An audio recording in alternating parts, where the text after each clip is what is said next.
evening, graduates, parents, Immaculate Heart faculty, staff, alumni, friends, and families.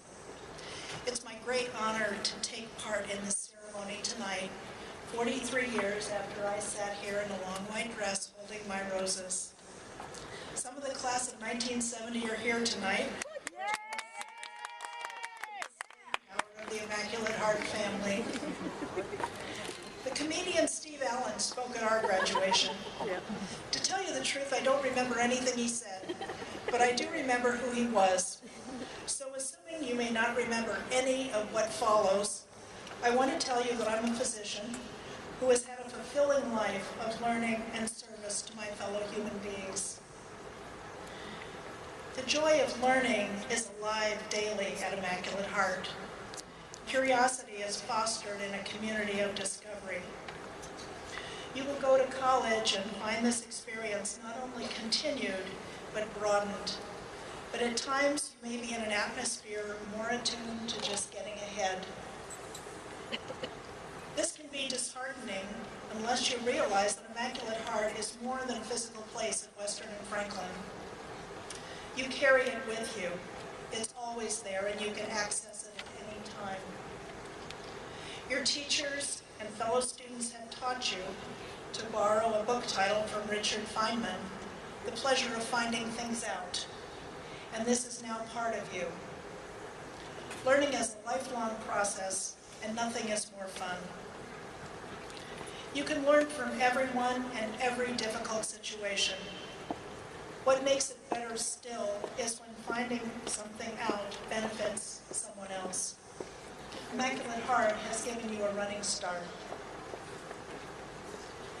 The Immaculate Heart experience has also fostered in you the appreciation of beauty in mathematics, art, science, and literature.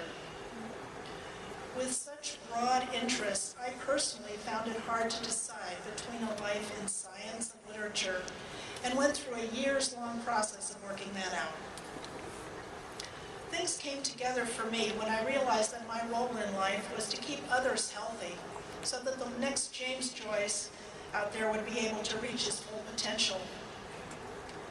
My work is satisfying because it has this meaning. And thanks to Immaculate Heart, I'm still in touch with the transcendence of literature and art. When I was a medical student, I had a patient named Mr. Vargas at LA County USC Medical Center. He was my patient and I was his student in the lovely reciprocal arrangement that is medical education. Of course, there were many layers of hierarchy above me, but the institution's culture taught, and I completely believed, that if I, as his student, didn't watch out for him, check his labs, vital signs and symptoms, that something bad could happen to him, which may have been true given the environment at the time. I still take this responsibility to my patients very seriously. There are times when it's easier and many times less stressful to pass responsibility for a situation on to someone else. But your work is more satisfying and meaningful if you take these things on. As you heard from Mrs. McCormick after my pediatrics residency, I went to a small island in the Pacific to perform my obligate 2 years of National Health Service Corps work as a general pediatrician. I didn't want to go because by that time I knew I wanted to be a gastroenterologist and I just wanted to get on with it. But in looking back, I wouldn't have traded it for anything. I had done my pediatrics residency here at LA County USC Medical Center, and when I went to Micronesia and cared for children the way we had been taught at County, one of the nurses told me the babies with meningitis used to die, and they're not dying anymore. If you have a skill that's useful to society, you will be in a position to contribute to your human family. You will know why you are here. I have also found it useful to choose to believe that people are basically good and that they're doing the best they can at the time. Sometimes you will be wrong, but it's a small price to pay for the peace of mind you'll have the rest of the time. Believe this of yourself, too. I used to tell our pediatrics residents in Hawaii that there will be days when you feel like the best doctor in the world, and there will be days when you feel like the worst doctor in the world. But neither is true. So go easy on yourself and be humble. When you figure something out after days of trying, remember that you stand on the shoulders of giants.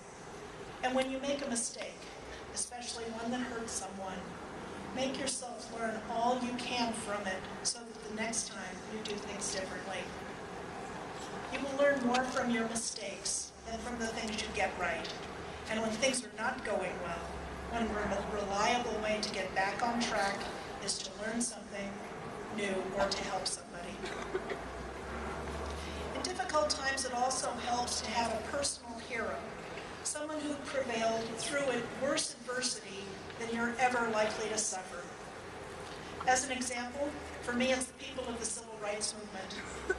If they could be attacked by dogs and pushed down the street by fire hoses, yet come back to march again, I could certainly get up and do what needs to be done.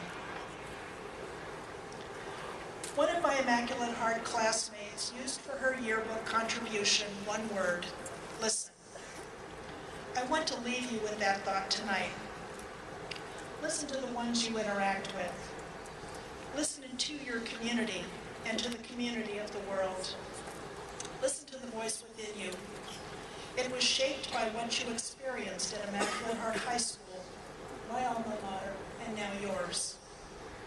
So get out there and show us what you can do. Make us proud.